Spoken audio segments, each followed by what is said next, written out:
and this will definitely resonate with whether it's a coach or athlete that's listening, about being able to perform a skill at a high level in training. Yeah. And then when it comes into performance and pressure moments, that not happening, it not being replicated.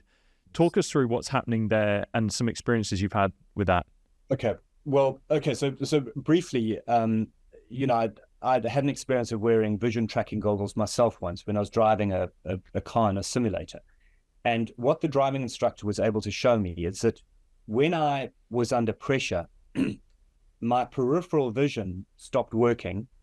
So I used my central vision to look close instead of using my central vision to look far, and my peripheral vision to control how far I was away from the edge of the road. And that was a personal experience of realizing that under pressure, my peripheral vision diminished and I operated with tunnel vision. And that's what happens when you're under pressure. And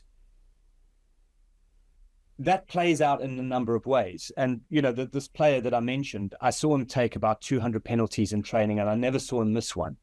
And he used a penalty taking technique called keeper dependent. And what that means is that you run up and you wait for the keeper to move. Now, the keeper moves left or right, or he doesn't move.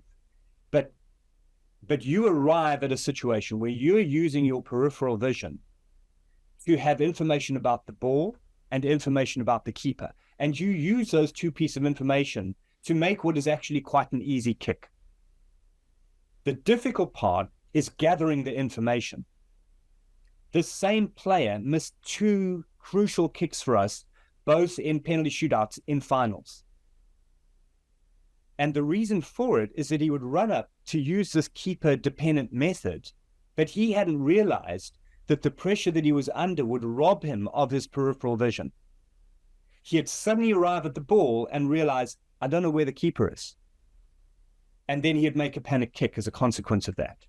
And yeah, that was kind of the mechanism for why he struggled to perform under pressure in that situation. Now, he would have to manage that in a couple of ways. The one would be, could he experience that situation as less pressured?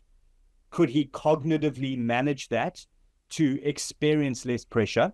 Could he be physiologically calmer so that he didn't have the loss of peripheral vision? Or could he come up with a technique that worked better without peripheral vision? You don't really know that until you go through that experience, obviously. You said he missed two penalties in two pressurized situations. Yep. Which one of those do you address first, or what might give the quickest wins, do you think, and move the needle in the right direction?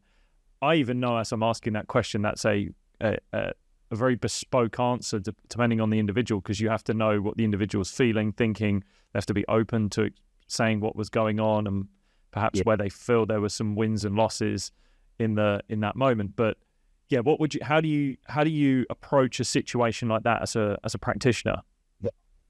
It'll be this one thing. To me, the one key pressure concept is this: when you're under pressure, you don't have to be better than your best. You just have to be at your best more often.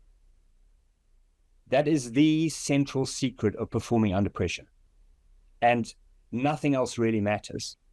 And, I was explaining this to a new manager a little while ago.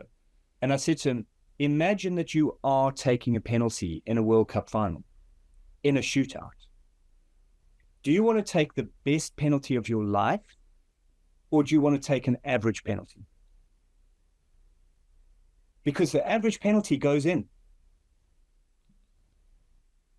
Take the average penalty. Because normally the shots go in. If you try and take the best penalty of your life, that's when you miss. And that perception, and in sports, so often you'll hear athletes talk about 110%. 110% is when things go wrong.